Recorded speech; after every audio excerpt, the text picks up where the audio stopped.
শুভেচ্ছা সবাইকে। আজ শুরু করছি নির্বেদ রায়ের লেখা সত্য শিকার কাহিনী মাত্র আধ ইঞ্চির জন্য।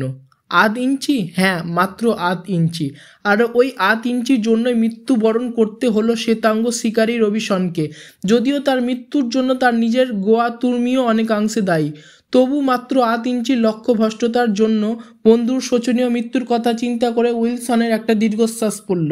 প্রকৃত ঘটনা শুরু ব্রহ্মদেশের এক কাঠের গুদামে জনৈক ব্যক্তির একটা সামান্য ভুলকে কেন্দ্র করে।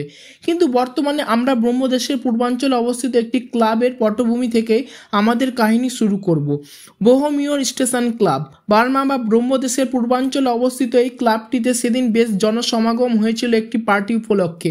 ওই পার্টিতে অন্যান্য অভ্যাগতদের মধ্যে উপস্থিত ছিলেন বন বিভাগের উচ্চপদস্থ কর্মচারী মিস্টার উইলসন এবং প্রতিবেশী একটি কাঠের গুঁড়ির গুদামের মালিক মিস্টার রবিনসন।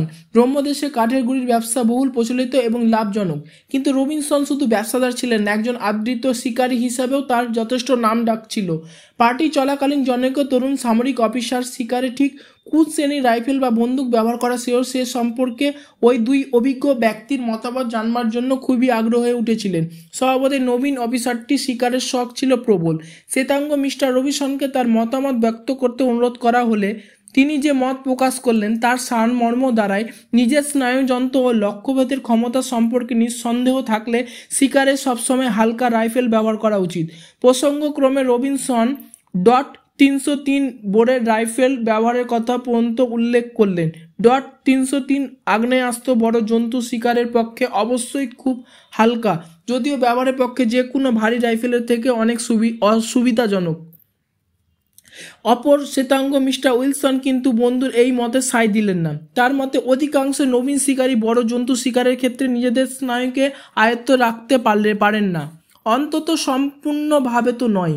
ফলে সেসব ক্ষেত্রে হালকা রাইফেল ব্যবহারের ঝুঁকি যথাসম্ভব এড়িয়ে যাওয়াই ভালো, কারণ হালকা আগ্নেয়াস্ত্র থেকে নিক্ষিপ্ত গুলি শিকারের মর্মস্থানে আঘাত না করলে প্রায় সব ক্ষেত্রেই শিকারীকে নিজের প্রাণ দিয়ে তার সেই লক্ষ্যভ্রষ্টতার প্রায়শ্চিত্ত করতে হয়। পক্ষান্তরে ভারী রাইফেলে ব্যবহারের পক্ষে ততটা সুবিধাজনক না হলেও শিকারী তার ভুল সংশোধন করার মতো অন্তত আরেকটি সুযোগ পান, কারণ ভারী বন্দুকের গুলি শিকারের মর্মস্থানে আঘাত না করলেও সাময়িকভাবে তার আক্রমণকে অথবা আক্রমণের গতিকে স্তব্ধ করে দেয়।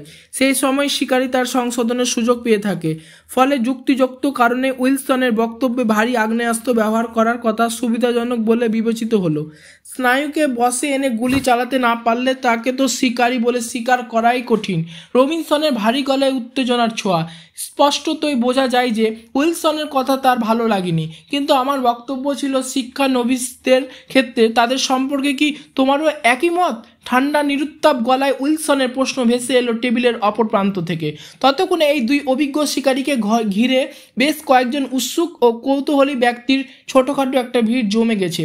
সঙ্গত কারণেই তাদের অধিকাংশের মতো গেল উইলসনের বক্তব্যের সপক্ষে, কিন্তু তার ফলে রবিনসনের মেজাজ চড়ে গেল সপ্তমে। ফলে প্রাসঙ্গিক মত বিনিময়ের এখানেই সমাপ্তি ঘটল এবং মিস্টার রবিনসন তার বন্ধুবরকে অনুরোধ জানালেন যে তাকে প্রয়োজনীয় অনুমতি দেওয়া হলে তিনি ওই হালকা রাইফেলের সাহায্যে সম্প্রতি গুন্ডা হয়ে যাওয়া হাতিটাকে শিকার করে তার বক্তব্যের বাস্তব সত্যতা প্রমাণ করতে আগ্রহী। উইলসন বন্ধুর এই প্রস্তাবে সাগ্রহে তার অনুমতি প্রদান করলেন, কিন্তু রবিনসনের পরবর্তী কথাগুলোর জন্য তিনি মোটেই প্রস্তুত ছিলেন না। পার্টিতে আমন্ত্রিত অন্যান্য যেসব কৌতূহলী ব্যক্তি এই আলোচনায় অংশগ্রহণ করেছিলেন এবং নিজেদের মতামত সুবিধা মতো ব্যক্ত করেছিলেন তাদের উদ্দেশ্য করে রবিনসন এবার বলে উঠলেন, আশা করি এবার আমি আমার চিন্তাধারার সত্যতা বাস্তবে প্রমাণ করতে সক্ষম হব।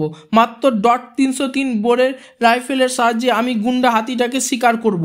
আমার সাফল্য সম্পর্কে যদি কেউ সন্দিহান হন তাহলে তার সঙ্গে আমি 100 টাকা পর্যন্ত বাজি ফেলতে রাজি আছি। রবিনসনের বক্তব্যে প্রচ্ছন্ন দম্ভের স্পষ্ট ইঙ্গিত ছিল। ফলে খুব অল্প সময়ের মধ্যে বেশ কয়েকজন তার ওই বাজির চ্যালেঞ্জ সানন্দে গ্রহণ করলেন। চমকে উঠলেন উইলসন, সর্বনাশ, এই একই ধরনের বাজি ধরছেন রবিনসন। মিস্টার .303 বোরের রাইফেল সম্বল করে হাতি শিকার করতে যাওয়া তো এক রকমের আত্মহত্যারই নামান্তর। বন্ধুকে এই সাংঘাতিক ঝুঁকি না নেওয়ার জন্য বারবার অনুরোধ করলেন তিনি, কিন্তু রবিনসন অটো শিকার সম্পর্কে ধারণাহীন এই লোকগুলোর আনাড়ি মন্তব্যের উপযুক্ত জবাব দিতে তিনি দৃঢ় প্রতিজ্ঞ। ফলে কয়েকবার অনুরোধ করার পর নিজের সম্মানার্থে উইলসন বিরত হলেন। ক্লাবের মধ্যে তখনকার মতো চুপ করে গেল উইলসনের সেদিন সারা রাত দুশ্চিন্তায় কাটল। হাজার হলো রবিনসন তার অন্তরঙ্গ সুহৃদ, সেই কারণে পরদিন সকালে উইলসন বন্ধুবরের মতো পরিবর্তন করার জন্য তার বাসগৃহের উদ্দেশ্যে চললেন। শেষবারের মতো একবার চেষ্টা করতে দোষ কি, বলা যায় না, হয়তো ঠান্ডা মাথায় চিন্তা করে রবিনসন তার মতো পাল্টাতে পারেন। কিন্তু গন্তব্যস্থানে পৌঁছে বন্ধুবরের দেখা মিলল না। পরিবর্তে হস্তগত হলো একটি চিঠি। চিঠির বক্তব্য সরল। রবিনসন একজন মাত্র সঙ্গীকে নিয়ে ইতিমধ্যে হাতির খোঁজে বেরিয়ে পড়েছেন। দিন 7 মধ্যে তিনি ফিরছেন। পশ্চাদাবন করা বৃথা, অতএব নিরাশ হয়ে ফিরতে হলো উইলসনকে। পাঠক পাঠিকাকে আপাতত এইখানে রেখে আমরা পিছিয়ে যাব কয়েকটি মাসের ব্যবধানে ঘটনার গৌরচন্দ্রিকায়, কাহিনীর প্রাথমিক পর্যায়ে। মাহুত ও মাউং সেনের একটা ভুলের মধ্য দিয়ে ঘটনার সূচনা। গণ্ডগোলটা সেই প্রথমে বাধায়। এন সান স্মিথ নামক জনৈক শ্বেতাঙ্গের তত্ত্বাবধানে ব্রহ্মদেশের একটি কাঠের গুঁড়ির গুদামে হস্তিচালকের কাজ করত মাউং সেন। অভিজ্ঞ মাউং সেনের উপর শ্বেতাঙ্গ স্মিথেরও ছিল প্রগাঢ় আস্থা ও বিশ্বাস, কারণ তার মতো মানুষ খুঁজে পাওয়া সত্যি ভাগ্যের কথা। তবু এ মাউং সেনই ভুলটা করে বসলো মারাত্মকভাবে। ঘটনাটা আপাত দৃষ্টিতে খুবই সামান্য। সেদিন মাউং সেনের মেজাজটা কোনো রকমের সপ্তমে চড়ছিল। গুদামে এসে নিত্য নৈমিত্তিক কাজে যখন সে যোগ দিল, তখনও তার মাথা বেশ গরম। হাতিটা সামান্য কিছু ভুল করলে বা অন্যমনস্ক হয়ে পড়লে সে জন্তুটার প্রতি অত্যন্ত নির্দয় ব্যবহার করেছিল। এরই মধ্যে এক সময় হঠাৎ একটা কাঠের টুকরো তুলে নিয়ে মাউং সেন সজোরে আঘাত করে বসলো জন্তুটার পায়ের নিচের দিকে নরম অংশে। হাতিটার এমন কিছু দোষ ছিল না। রাগ পড়ে যেতে মাউং সেনও বুঝলো যে লঘু দোষে এতটা গুরুদণ্ড দেওয়া তার পক্ষে ঠিক হয়নি। তখনকার মতো কিছু ঘটল না বটে, কিন্তু হাতির স্বভাব চরিত্র সম্পর্কে পুরোপুরি ওয়াকিবহল অভিজ্ঞ মাহুতের বুঝতে বাকি রইল না যে সে নিজের কত বড় বিপদ ডেকে এনেছে। সে সাবধান হলো। মাউং সেনের ধারণা যে অভ্রান্ত, মাস কয়েক পরের একটি ঘটনার মধ্যে দিয়ে তার প্রমাণ মিলল। হাতিটাকে খাওয়া দেওয়ার সময় সেদিন মাউং সেন একটু অন্যমনস্ক হয়ে পড়েছিল। কাজ করতে করতে যেই সে হাতিটার দিকে পিছন ফিরেছে, সঙ্গে সঙ্গে সেই সামান্য সময়টুকুর মধ্যে জন্তুটা তার বিরাট মাথার সামনের দিকে অল্প হেলিয়ে নিয়ে এক প্রচণ্ড আঘাতে হতভাগ্য মাহুতকে তার একটা দাঁতে গেঁথে ফেললো এবং কোনো রকমের জানাজানি হওয়ার আগে চম্পট দিল জঙ্গলের পথ ধরে। স্মিথ নামক শ্বেতাঙ্গ অত্যাবধায়কটি যখন এই দুর্ঘটনার খবর পেল, তখন সে স্তম্ভিত হয়ে গেল। কিন্তু বিমূঢ় ভাব কাটিয়ে উঠে প্রায় সঙ্গে সঙ্গে সে কয়েকটি হাতি এবং প্রয়োজনীয় লোকজন জোগাড় করে নিয়ে ধাওয়া করলো খুনি হাতিটার পিছনে। স্মিথের এই সাময়িক বিহ্বলতার কারণও ছিল যথেষ্ট। প্রথমত, ওই খুনি জন্তুটা ছিল গুদামের সবচেয়ে কর্মক্ষম আর দামি হাতি, এবং দ্বিতীয়ত মাউং সেনের মতো দ্বিতীয় একটি মাহুত খুঁজে পাওয়া সত্যি দুষ্কর। স্মিথের পক্ষে এই বিরাট ক্ষতি স্বীকার করে নেওয়া একটু কষ্টকর হয়ে পড়েছিল। ফলে যতটা সম্ভব অল্প সময়ের মধ্যে হাতিটার খোঁজ করতে বেরিয়ে পড়লো একটা গোটা দল। কিন্তু কাজটা অত সহজ হলো না। পলাতক হাতিটার পায়ের ছাপ খুঁজতে গিয়ে দেখা গেল যে দাঁতে গেঁথে নেওয়া মাউং সেনের মৃতদেহ বহন করে হাতিটা ঊর্ধ্বশ্বাসে ছুটেছে এবং একটুও না থেমে। সুতরাং অনির্দিষ্ট দূরত্বের পশ্চাদ্ধাবন পালার সাঙ্গ করে বাধ্য হয়ে স্মিথকে তাঁবুতে ফিরতে হলো দলবল নিয়ে। ভোর রাত্রি। স্মিথের ঘুম ভেঙে গেল তীব্র শাকের আওয়াজের মতো হস্তিকুণ্ঠের বৃহৎ ধ্বনিতে। সমাগত বিপদের ভয়াবহ আশঙ্কা নিয়ে স্মিথ তাঁবুর বাইরে বেরিয়ে আসার পর মুহূর্তে উন্মত্ত হাতির সঙ্গে সংঘাতে পাটকাঠি আর কাগজের তৈরি কাঠামোর মতো তাঁবুটা ভেঙে পড়ল। ভাগ্য ভালো, সামনে একটা বড় গাছ নাগালের মধ্যে পেয়ে গেলেন স্মিথ। গাছের উপরে এরই মধ্যে আশ্রয় নিয়েছিল একটি ব্রহ্মদেশীয় কুলি। সাহেবকে গাছে উঠতে দেখে সে হাত বাড়িয়ে উঠতে সাহায্য করলো। তার সাহায্যে যতটা সম্ভব তাড়াতাড়ি গাছে উঠে স্মিথ জীবন রক্ষা করলেন। প্রায় সঙ্গে সঙ্গে তার কানে ভেসে এলো একটা তীব্র আর্তনাদ। সূর্যের আলো তখনও ফোটেনি। দূরের গাছপালায় স্পষ্ট চোখে পড়ে না। সেই আবছা অন্ধকারের মধ্যে এক বিভৎস দৃশ্য চোখে পড়ল স্মিথ সাহেবের। অদূরবর্তী একটা গাছে উঠতে সচেষ্ট জনৈক হতভাগ্য বহু চেষ্টাতেও হাতিটার নাগালের বাইরে যেতে পারল না। ফলে না, বর্ণনা দেবার মতো তেমন কিছু দেখেননি স্মিথ সাহেব। শুধু দেখলেন মাত্র কয়েকটি মুহূর্তের মধ্যে একটি মানুষকে একদলা মাংসপিণ্ডে পরিণত হয়ে যেতে। জমির উপর শিকার পর্যাপ্ত সংখ্যায় পাওয়া যাচ্ছে না।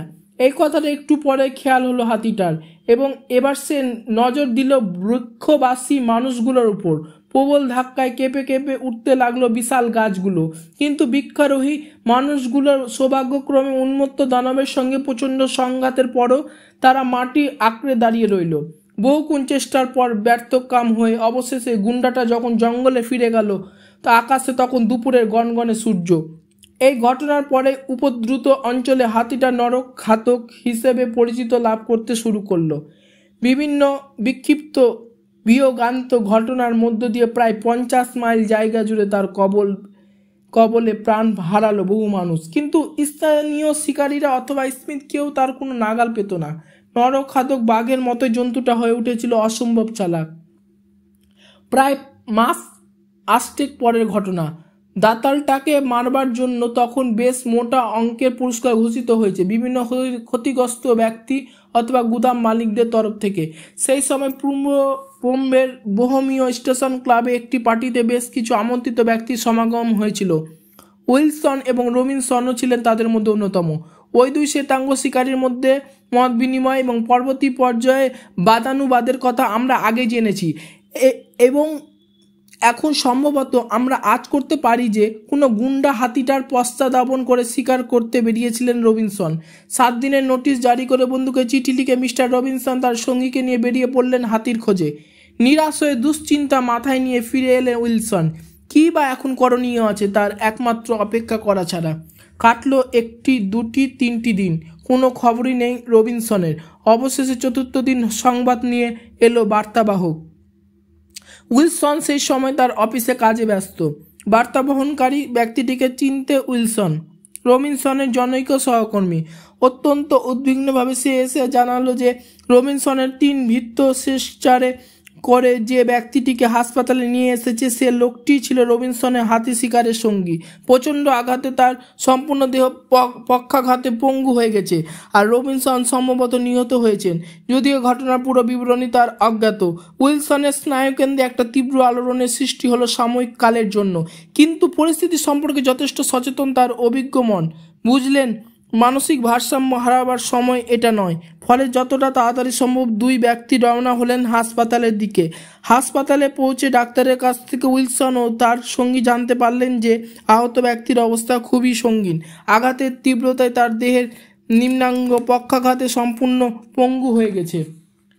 এক্ষেত্রে ব্যক্তিটিকে বাঁচানো প্রায় অসম্ভব। উপরন্তু তার দেহের অভ্যন্তরে বহু ক্ষতস্থান থেকে অবিরাম রক্তক্ষরণ হয়ে চলেছে। তবে এখনও তার জ্ঞান রয়েছে। ইচ্ছা করলে তারা 2 জন রোগীর কাছ থেকে ঘটনার অনুপূর্বিক বিবরণ জানতে পারেন। উইলসনকে দেখে কাতর অনুরোধ জানিয়ে রবিনসনের সঙ্গী ব্যক্তিটি ওই হাতিটাকে মারবার জন্য বারবার মিনতি করতে লাগলো, কারণ তার দৃঢ় বিশ্বাস ওই হাতিটার উপর কোনো শয়তান অপদেবতা ভর করেছে।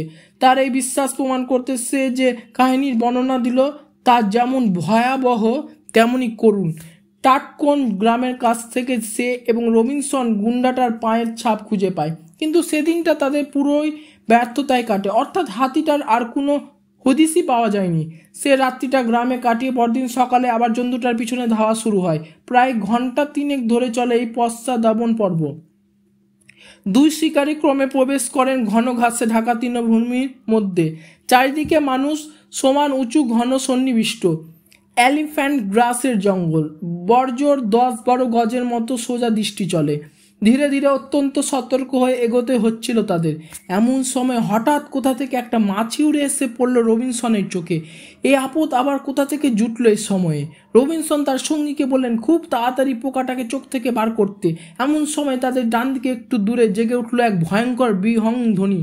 চোখ ফেরাতে ঘাস জঙ্গলের মাথার উপর দিয়ে দৃষ্টিগোচর হলো ঝড়ের বেগে ধাবমান উন্মত্ত গজরাজের ক্ষিপ্ত মূর্তি। এক ঝটকায় রাইফেল টেনে নিয়ে গুলি চালালেন রবিনসন। স্থির লক্ষ্যে শিকারী হাতের আগ্নেয়াস্ত্র গর্জে উঠল। ধাবমান অতিকায় জন্তুটাকে লক্ষ্য করে, কিন্তু বড় দেরি হয়ে গেছিল তার। পর মুহূর্তে উন্মত্ত হাতির একটা প্রকাণ্ড পায়ের তলায় পিষে গেলেন হতভাগ্য শিকারী। সঙ্গী প্রাণপণে দৌড়ল প্রাণ বাঁচাবার জন্য, কিন্তু ক্ষিপ্ত হাতির সুরের প্রচণ্ড আঘাতে তার দেহ শূন্য পথে উড়ে গিয়ে পড়ল গজ 10 দূরে। হত্যার উন্মাদনায় উন্মত্ত হাতিটা আবার ফিরে গেল রবিনসনের দেহটার কাছে। তারপর প্রচণ্ড আক্রোশে গুড় এবং পায়ের সুর এবং পায়ের সাহায্যে সেটাকে একটা আকারবিহীন মাংসের দলায় পরিণত করলো কয়েক মিনিটের মধ্যে। তারপর ফিরে চলে গেল জঙ্গলের পথে। কাহিনী শেষ করে থামলো রবিনসনের পঙ্গু সঙ্গী। ততক্ষণে কর্তব্য ঠিক করে ফেলেছেন উইলসন। সামরিক অফিসারটির সঙ্গে একটু পরে তিনি রওনা হলেন ওই টাটকোন গ্রামের দিকে। সঙ্গীর জবানবন্দিত মতো ওই গ্রামেরই অনতি দূরে খুনি হাতিটার কবলে প্রাণ হারিয়েছেন শ্বেতাঙ্গ শিকারী মিস্টার রবিনসন। সুতরাং আশা করা যায় ধারে কাছে খুনিটার সন্ধান মিলবে। কিন্তু কাজটা যতটা সোজা ভেবেছিলেন উইলসন, বাস্তবে কিন্তু ঠিক ততটা সোজা হলো না। দীর্ঘ 7 দিন ধরে ক্রমান্বয়ে গুন্ডা হাতিটার পায়ের ছাপ ধরে ঘুরতে ঘুরতে অবশেষে 2 শিকারী খুনিটার সাক্ষাৎ পেলেন। ঝড়ের মতো আক্রমণ করলো নরঘাতক হাতি, কিন্তু এবার তাকে অভ্যর্থনা জানিয়ে অগ্নিবর্ষণ করলো দুটো ভারী রাইফেল। প্রথম গুলির প্রচণ্ড ধাক্কায় জন্তুটার আক্রমণের গতিপথ বেঁকে গেল। দ্বিতীয় গুলি হাঁটুতে লাগলো। হাতি হুমড়ি খেয়ে পড়লো সামনের 2 পায়ের উপর। তৃতীয় গুলি তার মর্মস্থান ভেদ করলো। দাঁতলটার অতিকায় দেহ গড়িয়ে পড়লো বিস্তীর্ণ প্রান্তরের বুকে। 2 শিকারী পরীক্ষা করে দেখলেন যে মাত্র আধ ইঞ্চির জন্য রবিনসনের গুলি হাতির মর্মস্থল ভেদ করতে অসমর্থ হয়। আর সেই বুলেট ছিল .303 বোরের। অর্থাৎ নিজের কথার খেলাপ করেননি রবিনসন। গল্পটি সমাপ্ত হলো। যদি আপনাদের এরকম কাহিনী ভালো লাগে তাহলে আমার চ্যানেলটিকে সাবস্ক্রাইব করে পাশে থাকবে পরবর্তী গল্পের জন্য।